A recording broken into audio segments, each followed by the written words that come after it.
Greetings, Otaku Faithful. Thank you for joining me again this week. Once again, this is Larry Williams, OAW Commander-in-Chief, and I'm here to bring you all yet again another Daredevil episode review right here on Otaku Assemble! Weekly, and finally I'm back to bring you the latest in today's Daredevil episode review, and this is my review of Season 2, Episode 4, entitled Penny and Dime. Now, my general thoughts on this episode. While I was watching it, I felt like I had to take back what I said about Episode 3 being the best one of the season so far. This was another solid episode, another really well-written episode, especially with the dialogue, with the conversation we got between Frank and Matt in the cemetery towards the end of the episode. I thought that was one of the best scenes of the season, definitely. Another thing I liked about this episode is how it dealt with the theme of guilt, and it seems like there were various characters throughout the episode who were all dealing with some sort of guilt, some type of regret for something that happened to something that they did or something that they didn't do in the past. So for an example, how this theme gets introduced in the episode in the first scene during Grotto's funeral between the priest and Matt, how Matt feels like he feels responsible for Grotto's death. He has guilt because he felt like although he didn't cause it, he couldn't prevent it either. And that's the first time this question is brought up. We see this later with Matt, with his conversation between him and Officer Mahoney. Officer Mahoney, although he's, blaming the Daredevil and by extension the Punisher for the vigilante crime, the vigilante justice that's going on, what's going on with the crime world, and how that reflects on the NYPD as if they're not doing enough. It seems like the general public and the media in Hell's Kitchen, they're almost glorifying, they're, fantasizing these vigilante figures, and Mahoney feels like, well, this idea that the NYPD isn't doing all that they could to prevent some of the crime, he felt it's unjust and it's unmerited. And it's unfair. And to have that exchange between him and Matt, we start to see some of the guilt he feels like perhaps he's not doing enough. And that's the same thing that Matt fights with episode after episode going all the way back to season 1. And then finally, the biggest, I think, of the episode is when we get our first huge chunk of Frank's backstory, pretty much recalling a moment between him and his daughter, which I do want to go and say that to say that this is the first real big chunk of Frank's backstory we get in the scene with him and Matt in the cemetery, and how it's, it's a sad moment, it's a somber moment, but we aren't getting necessarily a sob story. What Frank is recalling is a good memory, when he returns back home for the first time after serving in the Marines, and the reaction, he visits his daughter's school, and the reception he gets from her, and then talking about, what happened the days following, it's actually a happy moment, and I think that's needed, and this is why. We have to establish, the writers have to establish for us, the viewers, what Frank's life was before the tragic moment when he lost his family. We need to get a sense of that so that when that information is delivered to us later on, we can get the full-blown effect of it. Granted, we already have enough to suggest what happened. We know that his family's not there anymore, this, that, and the other, which I do like that it did happen via Karen with her investigation of Frank, looking into his background, and then uncovering and finding his house, and how we're sort of getting, all this information through visual storytelling, which is why I chose the picture for my thumbnail, for my background, because that one image, I think, speaks volumes. I mean, there's so much, that's such a visual narrative that the audience can get without even being told. And so once we see this, and then to fast forward to Frank telling Matt about, his daughter, it's like, wow, we really, you feel that. You feel it in the moment. You hear it in the dialogue. You feel it in the acting. And how that story ends with Frank, the whole penny and dime. Where does that come from? Why does he recite that, before he decides to put a bullet in a mobster's head? Well, it's because he felt guilt, because that was part of the nursery rhyme in his daughter's favorite storybook. And when she wanted him to read to her every night, once he got to the point where he was tired, he put it off, he put it off, he put it off. And it reinforces that whole idea of you don't know what you have until it's gone. Well, Frank got that tenfold, because here it was, he felt guilty because he didn't make the most of the time, what little time he had left with his daughter before she was taken away from him. So once again, driving that whole guilt theme, I thought that was really well done in this episode.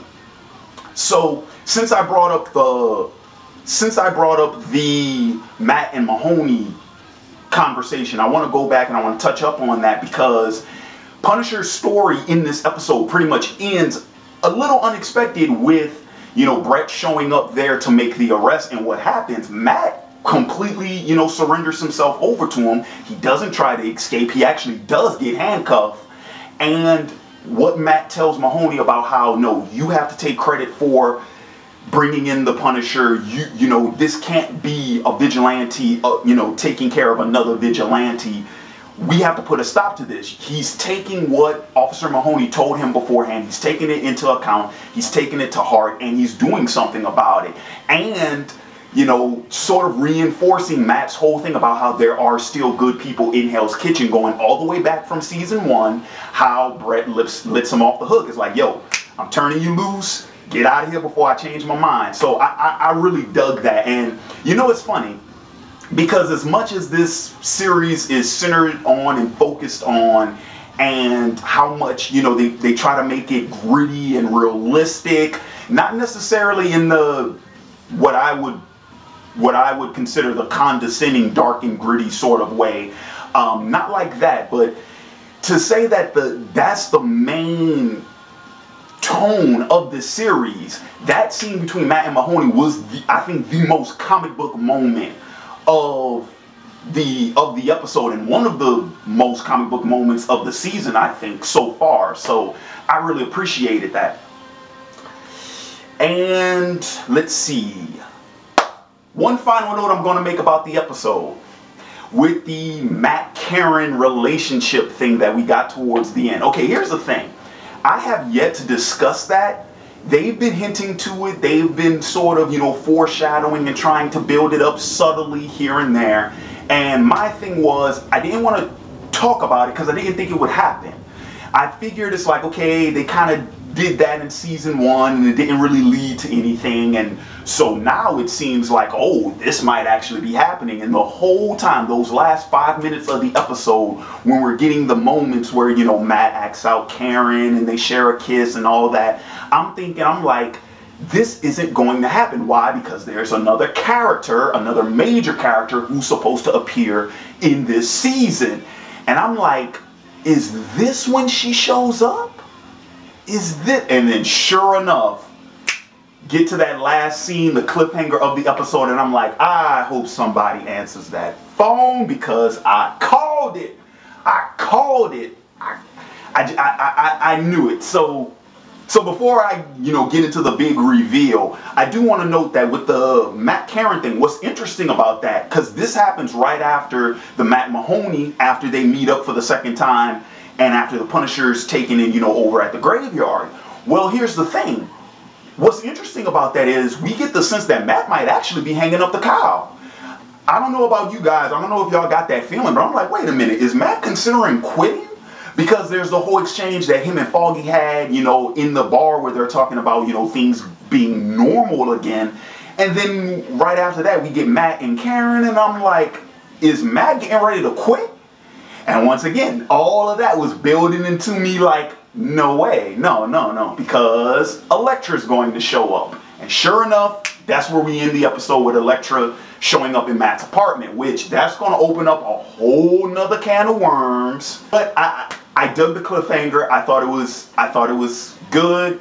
And so if the Punisher thing is going to sort of kind of fall in the background a little bit, which I don't think it will. I don't think it will, because I believe that's going to be the overarching storyline throughout the entire season, is Frank's story. But if that's going, you know, now that he's in police custody and whatnot, if that's going to fade into the back a little bit, I couldn't think of a better time to introduce our second main new character, Elektra, at this point in time in the season. So I thought that was really well done. And it just occurred to me that since this episode ends on that big cliffhanger, and this will be the last Daredevil review for the next couple of days until the end of the week. So I'm going to go ahead and end things there. I want to thank you all for joining me again this week. Please, if you like this video, feel free, like it. If you If you want to share it with some of your friends, if you think they'd get a kick out of it, go ahead, feel free to share this. And if you like my review, if you want to see more of my material, please feel free. Make sure you subscribe to the OAW YouTube channel. Annotation should be right here. I finally decided to do the overhead annotation since I have that vacant space right here. So the annotation will be here. Go ahead, click it. It'll send you to my channel. It will be the auto subscribe link. And what's coming down the wire, because by the time this goes up, it'll be Monday. So what will you guys see later this week? Okay, so Flash and Arrow are returning this week finally after that's been on hiatus for about a month. My reviews for that will be up. Flash will be up tomorrow. Arrow will be up Wednesday. Thursday, since we don't have a new Legends of Tomorrow episode this week, my Vikings review will be up late Thursday night. And Friday, I'm currently working on doing a special video for Friday. I'll keep you all updated as that, as that continues to develop. Trying to see if I can get that together. And then by the time Saturday rolls around, we'll be back reviewing Daredevil. So stay tuned, stick around.